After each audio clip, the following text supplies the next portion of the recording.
मराठा समाजाला ओबीसी मधून आरक्षण द्यावं ही तुमची भूमिका आहे? नाही, देता येणारही नाही आणि ती मागणी माझ्या अंदाजानं मराठा समाजाने करूही नाही. सरसकट मराठा समाजाला कुणबी ठरवता येईल का? सरसकट मराठा समाजाला कुणबी म्हणून ठरवता येणार नाही. जरांगेंची मागणी आहे की सरसकट द्या. सुप्रीम कोर्टाचा निर्णय काही आहे की मराठा समाजाला आरक्षण देता येत नाही. सुप्रीम कोर्टाचा निर्णय हा नाही आहे की कुणब्यांना आरक्षण देता येत नाही. शासन कोणाला जात देऊ शकत नाहीये. शासन फक्त एवढंच करू शकतो की त्याची जात आहे आहे त्याला तो हक्क देऊ शकतो. म्हणून मी म्हटलं ना की काही गोष्टी जरांगेशी बोलाव्या लागतील.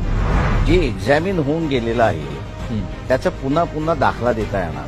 कुठलाही जज कितीही आरक्षणवादी असेल तो विचार काय करतो, अरे एक समाज 30% ऍडमिनिस्ट्रेशन मध्ये आणि आता तो पुन्हा संरक्षण मागतोय.